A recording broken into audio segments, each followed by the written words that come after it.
السلام عليكم ورحمة الله وبركاته. حبايبي عاملين ايه؟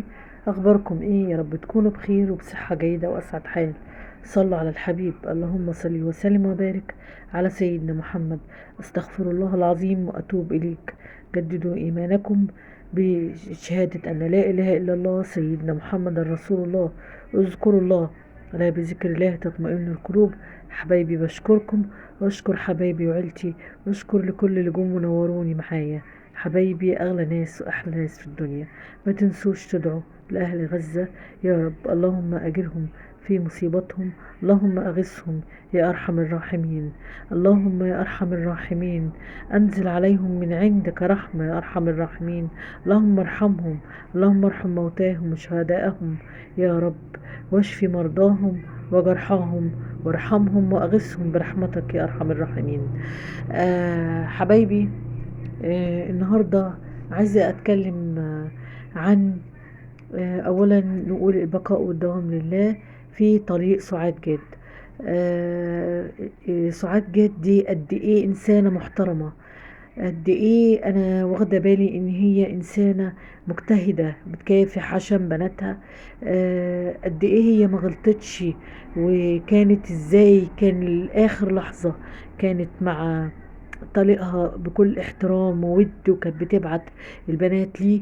قد ايه ان هي كانت بتطلع تتكلم في محتواها في اللي بتعمله وبتكافح علشان ولادها وتربيهم. والاخر لحظة ان هي عزت في زوجها. يعني بجد، يعني فعلا حرفيا هو ده يعني اللي خلاص ان الحياة لما بتنتهي مش بيبقى فيه غلط. لا، اللي عجبني ان هي كافحت ومشيت في طريقها واحترمت طريقها. بقاء والدوام لله وحده. عايزة أتكلم النهاردة كمان عن دودو شانيل. برضو عجبني لما زوجها قد ايه لازم يكون حتى لو العلاقة ما توفقتش وكل واحد راح لحاله. قد ايه شيء جميل قوي ان بيبقى العلاقة بين الاتنين لما بتنتهي، رغم ان حصل مناوشات وحصل مشاكل، لكن الرجوع للحق فضيلة. يعني حلو قوي ان احنا نعترف بغلطنا، بس الغلط ان احنا نستمر فيه. وده فعلا اللي عمله غزة سليم وسليم، غزة مصر. عجبني فيه، وعجبتني دودو شانيل لما بتقول له شوف حياتك، وهي اكيد اكيد كمان طبعا هتشوف حياتها، والله اعلم هي فعلا شافت حياتها او لا. عجبني ان هي قالت له عيش حياتك، وطالع يا رب بقى تنسى بقى اللي فات، وتنسى كل اللي انت عملته غلط، تبتدي حياة جديدة وبداية جديدة. وحلوة قوي انك انت مسافر عمرة، تقبل الله منك. قد ايه عجبني ان انت يعني يا ريت بس انت لما تختار انسانة تكون انسانة صالحة، عشان طبعا حي الولاد طبعا هيختلطوا بيها لان هم هيزوروك. فمن الاحسن طبعا انك تختار انسانة كويسة. ما توفقتش في حياتك مع الدنيا، خلاص النصيب اتقطع لغاية كده. هي كمان لما تختار بعقلانية، وانت برضو لما تختار انسانة صالحة. لان دنيا برضو كويسة، وبرضو كافحت في قناتها بصراحة، وكانت بتعمل بصراحة محتوى ممتاز، وبتعمل روتينات ممتازة بصراحة.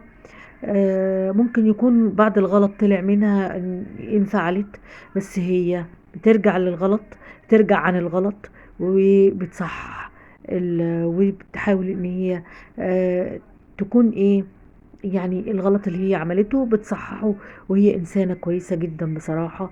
ربي ولادك يا دنيا. حبيتي تتجوزي دي حرية مطلقة، بس اختاري زوج يرعى ولادك، يختار ولادك قبلك انتي. وانت نفس الوضع يا غزة مصر. ربنا يبارك فيكم ويهديكم ويصلح حالكم. خلاص النصيب اتقطع، لكن ما يمنعش ان يكون في ود عشان اللي بينكم الأولاد، لأن الأولاد هما قبل كل شيء. حابة كمان عايزة أقول نقطة أخد رأيكم فيها. في بعض القنوات بتطلع فبتبين مظاهر مثلا، يعني مش عارفة اقولها لكم ازاي.